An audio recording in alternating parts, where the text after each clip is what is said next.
Bismillahirrahmanirrahim. Assalamualaikum warahmatullahi wabarakatuh. Perkenalkan, nama saya Windendrianti. Saya dari mahasiswa jurusan D3 Kebidanan di Politeknik Kesehatan Kendari, Kementerian Kesehatan Republik Indonesia tahun 2020-2021. Di sini saya akan menjelaskan tentang adaptasi fisiologi bayi baru lahir dan perubahan sistem sirkulasi darah janin intrauterin. Bismillahirrahmanirrahim. Assalamualaikum warahmatullahi Kemudian learning outcome.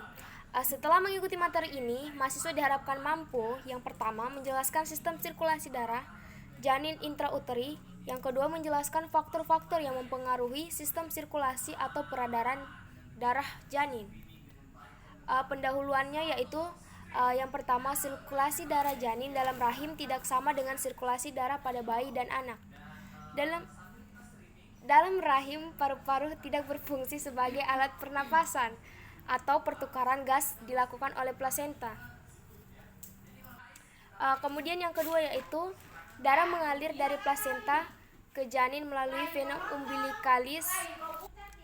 Yang kedua, darah mengalir dari plasenta ke janin melalui vena umbilicalis yang terdapat dalam tali pusat.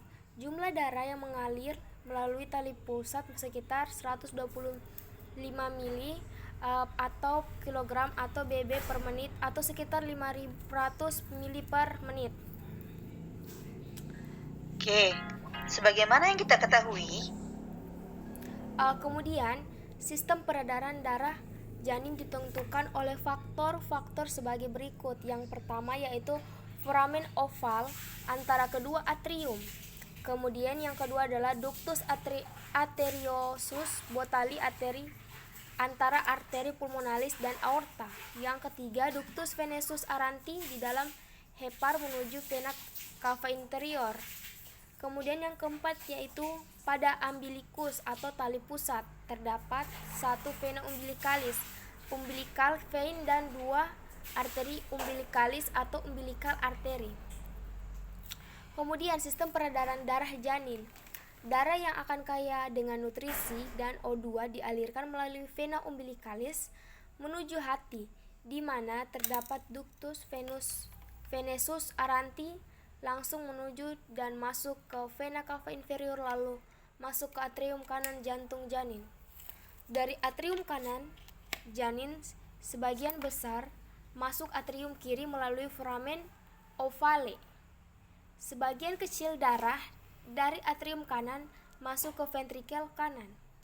Kemudian darah yang masuk ke atrium kiri akan dipompa ke ventrikel kiri dan dari ventrikel kiri dipompa masuk ke aorta dan selanjutnya dialirkan ke seluruh tubuh. Kemudian cabang aorta di bagian bawah menjadi dua arteri, yaitu hipogastrik kana interna dan yang mempunyai cabang arteri umbilicalis. Darah dari ventrikel kanan dipompa menuju paru-paru. Tetapi karena paru-paru belum berkembang, maka darah yang terdapat pada arteri pulmonalis dialirkan menuju aorta ductus arteriosus botali. Darah yang dialirkan menuju paru-paru akan dialirkan kembali menuju jantung melalui vena pulmonalis. Darah menuju plasenta melalui arteri umbilicalis terpecah menjadi kapiler untuk mendapatkan nutrisi dan oksigen untuk pertumbuhan dan perkembangan janin. Sirkulasi darah janin yang pertama yaitu sistem metabolisme dari CO2 atau karbon dioksida dilepaskan di dalam sirkulasi retroplasenter untuk selanjutnya dibuang melalui alat pembuangan yang terdapat di tubuh ibu. Peredaran darah janin berlangsung selama kehidupan intrauteri di mana plasenta memegang peranan yang sangat penting. Sirkulasi darah janin, untuk lebih jelasnya silakan mendengarkan dan memperhatikan gambar berikut.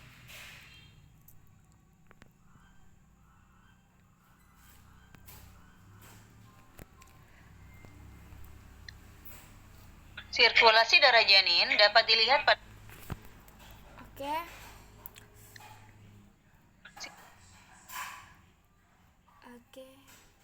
lebih jelasnya.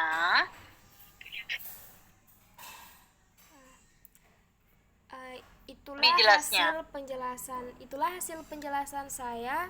Sirkulasi darah janin. Astagfirullah. Saya potong deh. Itulah hasil penjelasan saya. Bila ada kata-kata yang salah mohon dimaafkan. Wabillahi taufiq wal hidayah. Wassalamualaikum warahmatullahi wabarakatuh.